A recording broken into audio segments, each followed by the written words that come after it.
तुमच्या मुलांना सुद्धा माझ्या मुलांप्रमाणे चटपटीत खावंसं वाटतं का?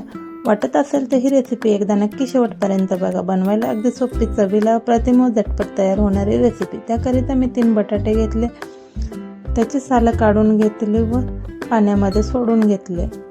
चवीला खूप सुंदर व झटपट तयार होणारी तसेच मुलांच्या आवडीची अशी चटपटीत रेसिपी तयार होते. 3 बटाटे सोलून घेतल्यानंतर ते पाण्यात सोडून घेतले व त्याचे अगदी दाखवते त्याप्रमाणे काप करून घेतले. मी याचे काप जाडसरच करणार आहे. असेच नवनवीन व्हिडिओ बघण्याकरिता अजूनपर्यंत चॅनलला सबस्क्राईब केले नसेल तर सबस्क्राईब करावे, एक लाईक करायला विसरू नका. सर्व बटाटे या साईजमध्ये कट करून घेतल्यानंतर 3-4 पाण्यामध्ये स्वच्छ धुवून घेतले व गॅसवर पातेलं ठेवलं. पातेल्यात पाणी घातलं. पाणी गरम झाल्यानंतर त्यात 2 चमचे मीठ घातले व त्यात तयार केलेले बटाट्याचे काप घालून घेतले.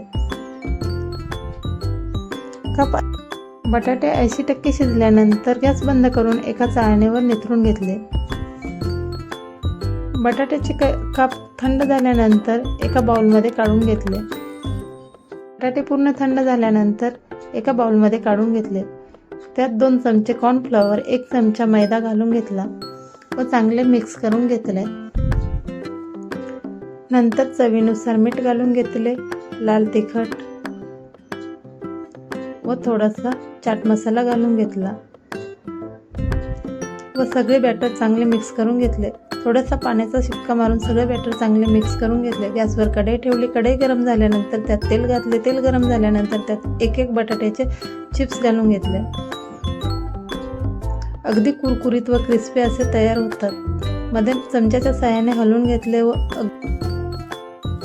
दिसायला सुंदर, चवीला अप्रतिम, झटपट तयार होणारे, मुलांना आवडेल अशी चटपटीत रेसिपी एकदा नक्की ट्राय करा. एकदा बनवाल तर पुन्हा पुन्हा बनवून खाल असे चटपटीत रेसिपी. लहानांप्रमाणे मोठ्यांना सुद्धा आवडेल.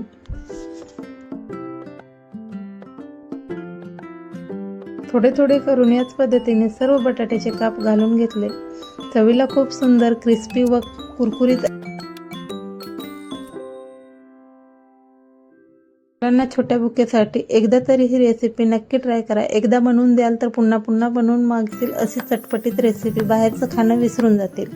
ते क्रिस्पी व कुरकुरीत असे तयार होतात. बघा किती सुंदर असा आवाज येतोय.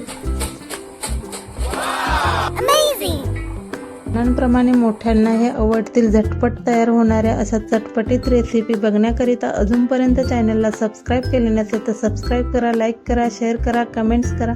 पुन्हा भेटूया अशाच नवीन व्हिडिओमध्ये. तोपर्यंत काळजी घ्या.